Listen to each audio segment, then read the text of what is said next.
Good morning, good afternoon, good evening, wherever you are and whatever time it is. I hope you are having a good one. Welcome back to House Flipper 2 with Rash Decision. If you enjoy this type of content, please leave me a like, subscribe, and maybe even a comment to let me know. Enjoy the video. My beautiful audience, welcome to Mod Review Monday on Wednesday. I'm not sure. I'm doing this right on the tail end of Blackpool Manor. I didn't intend for that one to take 3 episodes. What I really should have done is put the first episode up front with just some of the work being done and then just had it done in the week, but I ended up running out of time and had to shove it onto the front end of what is actually Mod Review Monday. I'm doing this right on the tail end of that. That's actually processing in the background of this game right now. So I do apologize. This may not come on Monday. I may do a double feature Monday. I may wait and post this on Wednesday, depending on how much time I have. So Mod Review Monday on Wednesday, ? Let's get into the game. So we're looking at Quaint Farmhouse by TheStoryofSmoky.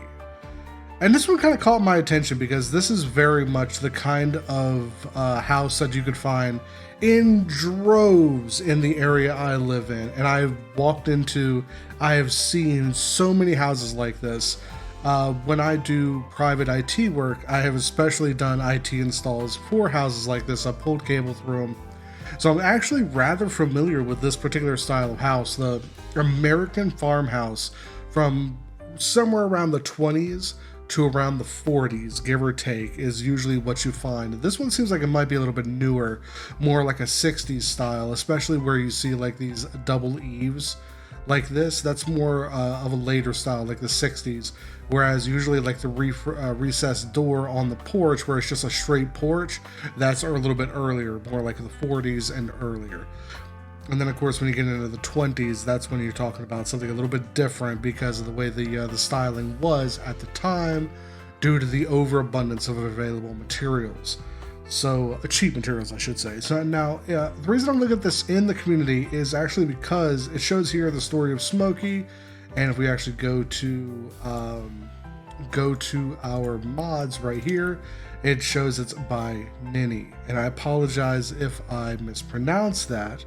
But I want to make sure that we get both of those names in there just to say that here they are. This is what you're looking for if you decide to go look for this mod yourself. And of course, every mod I download, I always make sure, and I'm actually going to do it on the video this time, I always make sure that I go in and give it a thumbs up. Even if I don't review it the most favorably, I always give it a thumbs up. Make sure that we have a little bit more visibility on that mod, just because I think any mod that gets reviewed deserves more visibility because it was a mod. Absolutely. Anybody who makes content for this game deserves more visibility, is what I think. Regardless of whether it's good, bad, indifferent, it's not for me to really decide. I just give you my opinion on how I would do things. That's all I do. So let's go ahead and go into it. And I believe this one does not have a job associated with it, but I really don't have time to do one right now. I might do one later in the week and like ooh, that's a wall. Let's see. Okay, so we're actually starting inside the house again. I'm not sure how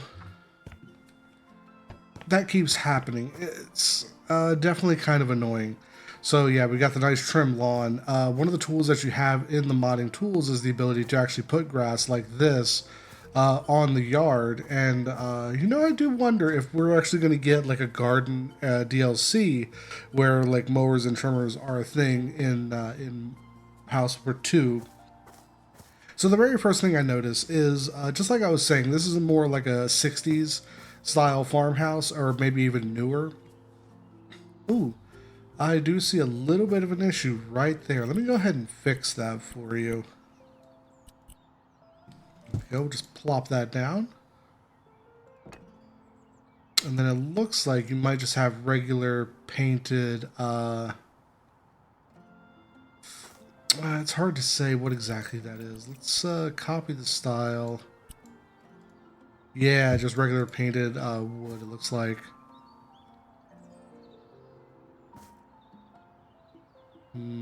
Oh, like that. Like that. Yeah. There we go. Got it fixed. Free of charge. There we go. That happens. I'm not even going to worry about that. Stuff like that happens when it's, especially when it's off on a forlorn corner. You get a little bit ahead of yourself. You get a little bit sloppy, and you just kind of make mistakes. Everybody makes mistakes. Mistakes are free. I don't mind mistakes. It's just one of those things. I would rather help somebody repair a mistake. Looks like we have a little bit of a problem right here as well. But this one might actually be just the way the game is calculating this particular object, because I see this right here is having some trouble too. But I'd rather help somebody fix a mistake than to just go on and on about it. It's a mistake. Come on, give some people some credit here. So I do see a few things that could have been done a little bit better. It's possible that it may be just the way that the game packaged this particular these objects, and it may have lost like a variable or two somewhere that was actually put in correctly by the developer, and then it just kind of splatted out incorrectly when it was loaded up. Again, I don't blame the developer for that. Absolutely, it's just one of those things. You got to go back, do a double check, make sure everything is right after you've saved it, hard saved it, close the game, wait a couple of weeks, come back into it and redo it, make sure it gets saved, make sure it gets done. And then as we come inside, very, very modern aesthetic. Has a lot of contemporary vibes to it. Very, I don't want to say contemporary traditional, because there are some things here that aren't exactly traditional, but mostly just the way that these walls kind of jut in and out of each other, and especially with some of these recesses. That's not something you would really see in like a traditional farmhouse, but definitely a contemporary farmhouse, something you would see from around the era of the 60s, at least in the area that I'm from. And of course, we have the master bedroom right here in the front of the house. Got some nice decoration, stuck with a very strong contemporary feeling. We don't have like a lot of the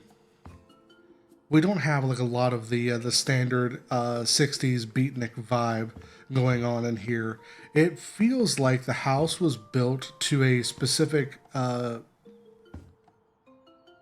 time period, but then the decorations were given more of a modern vibe. Kind of like if this was a house that was given to maybe the children of the family that actually built the house, and then the children kind of grew up and gave it to their children, kind of thing. And that's just kind of where it sits now, especially with stuff like this.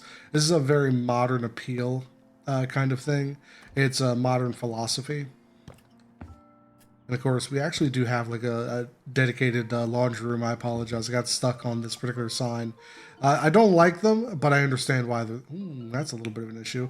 So I understand why you did it this way, but it would have been much better to have a single curtain that kind of spans all the way across. Yeah, the way you have it here, it's a little bit strange. Let's actually see if we can... Nope. I was hoping there might... I really wish the curtains actually did have the ability to just change their size like this. Having them in the static size that they get is a little bit weird, but I understand why they did it. It was because they wanted the ability to have this happen on a very nice and neat scale. The folds would probably cause some issues if they were calculated live within the engine. And of course, we have like the very contemporary styling for the picture. And of course, I've done this myself. You guys have seen me do this myself. Sometimes even what I'll do is I'll actually reverse it so that the matte is actually black and have a white frame on like a really dark wall. Actually, in fact, if the wall was painted like this color, this shade of green, just this wall and maybe like this wall right here leading up to the edge of the tile, that would have been a really good spot for that use. Have the white frame with the black matte and then the black and white ink drawing. Yeah, a very standard, very straightforward bathroom, no frills, just exactly what you need where you need it. That has a lot of that farmhouse vibe to it. Farmhouses weren't really meant for luxury or personal comfort. They were meant more for having a place with a roof over your head to sleep. Especially my first, what's the word, exposure to a real farmhouse, a real farmhouse. Now, I will point out, I've said it before, my father does work on tractors, and I've been on a lot of farms in the area that I grew up. One of the groups that he actually did work for was a group that was a dairy farmers, and actually was the same age as the son of the family. So me and him actually were very, very good friends. We lived right down the road from each other. Our fathers worked together constantly. It was just like it worked really well for me to be there on a regular basis. And their house, I would say that their farm was again, they had a dairy farm. They had something like 100 or 120 head of cattle, and the entire farm was fairly large. It was something like 80 acres of just grassland and equipment and just the various things that they needed for that. But their house was actually the smallest building on the entire plot, and that was because now it was the front facing building. You know, it was the structure that faced the road. It was the structure that was welcoming, it was inviting. So it was meant to be homey, but it was also meant to not take up a lot of space. And realistically, if I remember correctly, that house was only really meant to be like 2 bedroom, but it had been kind of converted to be 3 bedroom in their particular use case, because I remember there was his parents, and he had an older sister as well. So you're talking about like a relatively small house. Like there's no way, and as far as I can remember, and I do apologize, it's been like 20 years. No, I'm sorry, it's been more than 20 years, more like 25 or more. Ugh, I'm old. But anyway, yeah, it's as far as I remember, I can't think of it being as more than 800 square feet. And you know, having like a parents with 2 kids in 800 square feet, when you have like this giant 80 acre farm, a lot of people like to think that, you know, the farmhouses are these giant 2-story carpenter buildings with like 7 bedrooms and 6 bathrooms. No, it's usually not like that.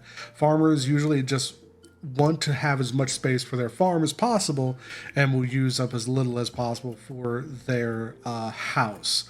It's literally just an area with a roof and a bed and maybe a bathroom.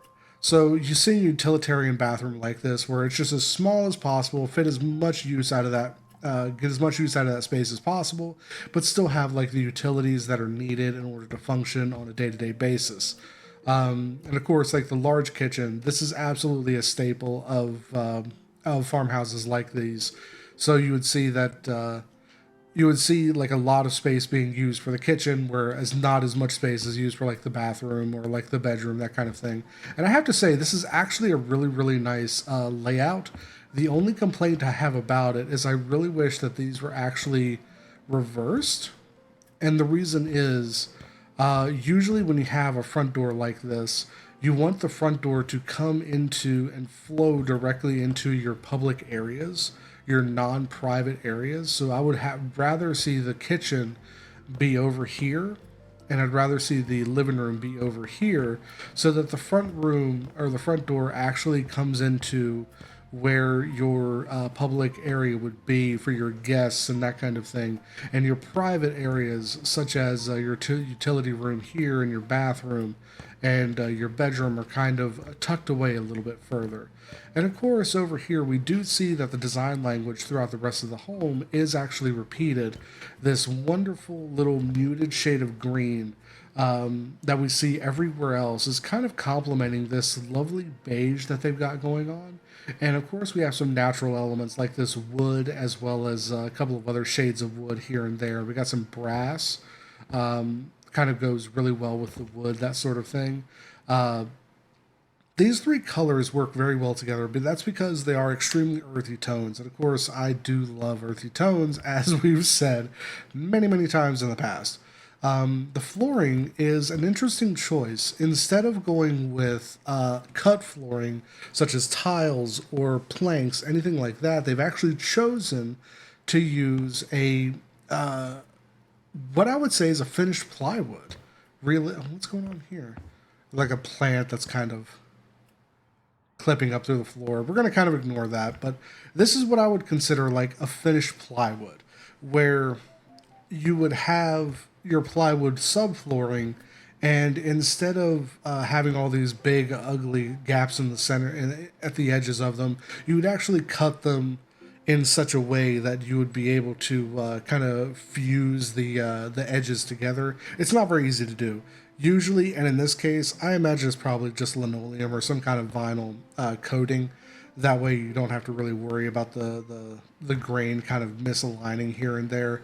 But this is actually very possible. This is very, very possible. But it is a very bold choice to have a single seamless floor like this. The reason I say is that when you do things like this, it actually does add a lot to that cost that farmers try to avoid, like the absolute devil that it is. Farmers try to, when they're building their home, just like the extreme use of space, like the bathroom like this bathroom is absolutely perfect for this house and is a wonderful example. Having a small bathroom like that leads into how much are they spending to live on their farm, because you always have to balance out your budget. Your farm is your business. Your business is your farm. As a result, living on your farm, you can think of it kind of like the same concept as if you have an office job. What would it cost to live close to your office? Is it worth building a large fancy house there that you can have next to your office? Or is it better to be a little bit more economical? So flooring like this that has this solid grain going all the way across, doing this in linoleum especially might get scuffed or might get torn very easily if you're carrying heavy objects or moving heavy objects through the house, or even if you just have like your nice thick work boots on, you can end up scuffing linoleum very, very easily. And then on the other side of that, when you're talking about the polished or finished plywood, it's not really feasible to do that in a context like this, because you're putting down your subfloor and then you have to take many, many steps, and a very skilled craftsman has to go through that with like maybe a wood veneer or something of that nature in order to get that wood grain to mate all the way across the room and make sure that you don't have any seams, things of that nature. It can be very, very expensive very quickly. Linoleum, not as expensive, but may have to be replaced or may get damaged very easily, things of that nature. So a lot of times when you see a lot of these older farmhouses, you see the slatted wood or the hardwood floors, tongue and groove style. And the reason for that is just because it just really is the simplest, easiest, cheapest way to go about it. And that gets echoed in today's world. So when you're, one other thing I would say is that maybe not everything is going to fall under that kind of category, because in the time period that this farmhouse would have been built, feasibly, such as the 60s or possibly even earlier into the 50s and 40s, taking care of hardwood floors was very expensive and time consuming. So that would have been something that would have been relegated to a homekeeper. I'm not going to say a stay-at-home mom, because that wasn't always the case. There may have been just a groundskeeper that the farmer hired to go in and clean the house, as well as take care of maybe like the gardening or take care of the ornamental plants or things of that nature while they are at their farm running the business. Because as you start talking about different types of flooring, the slat flooring especially, at the time, oil soap and the oils needed to really make sure that that is taken care of very properly, very well, may have been very difficult to obtain or may have been very expensive. Today, we actually don't have that much of a problem with it because of much greater availability of products. And I actually just noticed there's a giant seam running through this. I think it might be a shadow, because I had a problem with another house having this issue. But anyway, so this type of flooring is kind of really weird. It's in this middle space that you can't really explain it very easily in the context, but then on the other side, you can make a very strong argument for it. So I don't see a problem with it, but you definitely have to really consider the detail that's put into a house like this by the developer. They must have thought about it for quite some time and then fell on this as their option because it does flow very well into their cabinets or their island here, I should say. It does have a very nice, lovely look with the how glossy it is right there on those really dark grooves.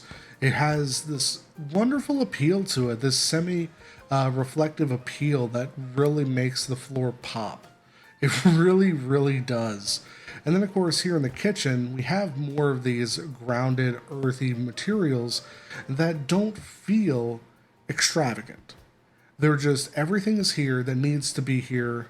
Nothing is here that doesn't feel like it belongs. I'm not sure if I said that right, but we're going to continue forward.